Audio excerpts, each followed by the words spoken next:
Hi Storm, thanks for coming down to talk to us today here in Sligo. Can you tell me a little bit about your job and what you do?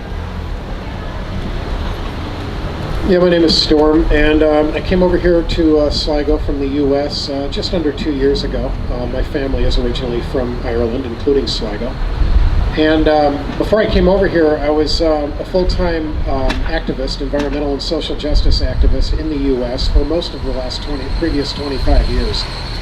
And I'm still doing that work in one way, shape, or form or another, and my journey, I lived in a lot of different places, and my journey has now brought me to Ireland, the land of my ancestors. And this is where I see where it goes from here. And so why did you feel strongly enough about this topic to come down, take the time out of your Saturday afternoon to come down and talk to us?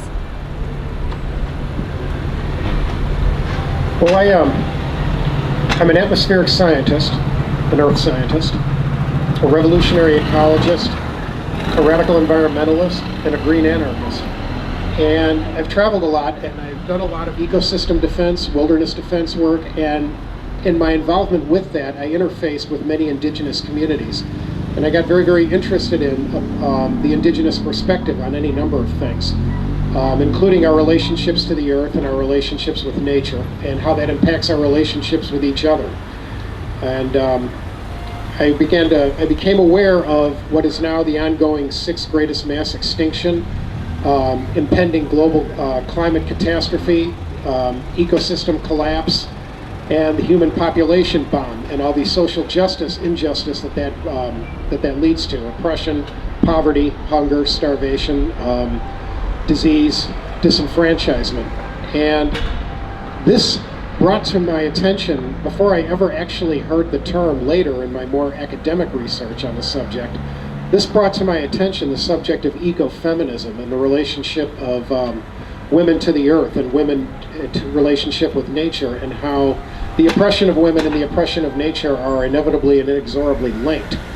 And tribal societies, and I've interfaced with tribal societies on 2 different continents, on Turtle Island, which is what the natives call that which the European colonists named North America, as well as the African continent. I saw the power bases, the relationships that people had with each other in tribal societies, and how there was a time when that was very strange. There was a time when women had their power base, and when women had their power base, there was a certain degree of harmony and balance, both within the tribe and between tribes. And human population was stable. There was a certain degree of balance between human societies and the greater biotic community. And how, since in recent centuries, the power bases of women have been severely desiccated and debased. To put it bluntly, ecofeminism totally blew my mind when I encountered it. And when I first encountered it, as I said earlier, I encountered it in my interactions and my working with indigenous peoples, and seeing how tribal structures and tribal societies worked, and the important power bases that women held in those societies. And then these experiences were what brought me into radical environmentalism, and I began to pursue it on a more academic level as well. And that's when I encountered the term ecofeminism. I wouldn't want to list them here, but there are a lot of ecofeminist authors out there. If you do a web search, you can find a lot of them. I even know some of them in person. They're some of the most fascinating people I've ever met. And for me, as a revolutionary ecologist, ecofeminism represents a really critical bridge, not the only one, but one very critical bridge between environmental issues and environmental realm and the social justice realm. And it's an understanding and a recognition of the intimate relationship between women and nature, women and the earth, and how oppression of women and oppression of the earth are inextricably linked.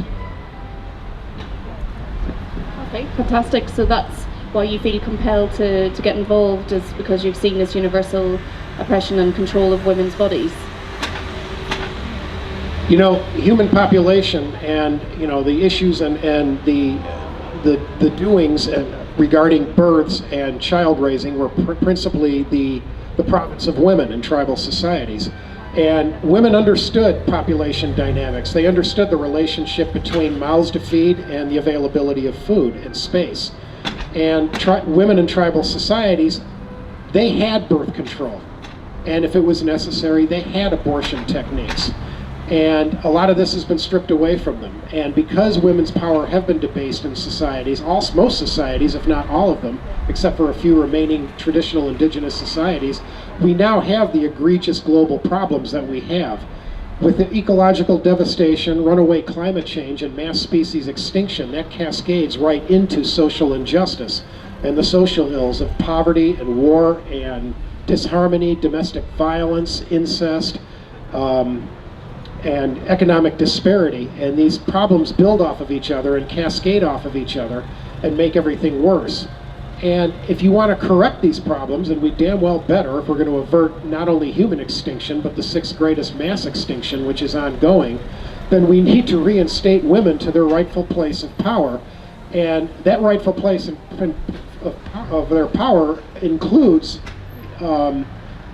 managing their own reproductive health, the health of the general health of women and children, and that's how we're going to head off the population bomb. There was not a human population problem until the power of women was debased and all this was taken from them. I mean, they burned them at the stake during the Renaissance for being witches, for practicing old traditional medicines that made everybody a lot healthier and happier.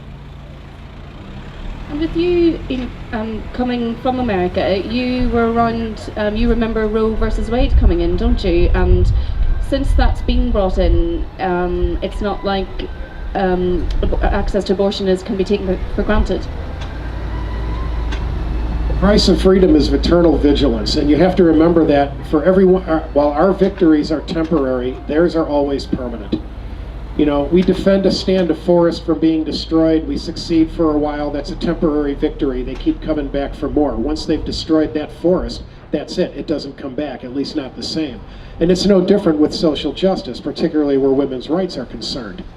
You know, if you, when Roe versus Wade was passed, it was a big victory. It was a major score. But the work just began, because immediately, the reactionary right began eroding, and on a state-by-state, municipal-by-municipal basis, started eroding at the rights that Roe v. Wade provided. And we need to be ready for this. We need to be on top of that. If we are successful in repealing the Eighth Amendment, that's just the beginning of the work.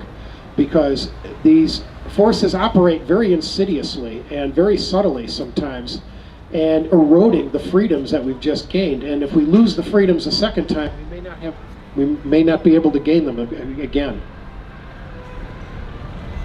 And it's that willing for people to keep working and chipping away at rights that, yeah, we just need to be eternally vigilant for. So while you've been over here, and you've been part of the Repeal the 8th Sligo campaign, have you been talking to people over here about it? I've been talking with people that I know about it and gaining their perspective. I'm new to Ireland. I don't know a lot about Irish politics, so I do more listening and learning than I do talking. I do have this perspective that's probably somewhat unique, and I'm giving it here today, but I feel like currently the best thing for me to do is to listen and learn and help out where I can, but to be very, very careful of saying too much. As somebody who did a lot of environmental work in the US, I interfaced with a lot of often angry local people who didn't necessarily like people that perceived as outsiders coming in and trying to tell them what they should do. Well, I'm not here to tell anybody what they should do, but I know what's right, and I know it needs to be done. And the way things happen here in Ireland are not necessarily going to be the same as the way they happen here in the States. And I know that I need to be very, very careful of that and try to get all different sides of the story. I'm noticing what a really sensitive issue this is, and while it doesn't surprise me, it's interesting to see firsthand how people react when I do talk about this. I tried to organize some fundraisers in various venues around here. And I found myself interfacing with a lot of people who are very morally supportive, but at the same time were very afraid to host any public events because of the backlash that it could bring them.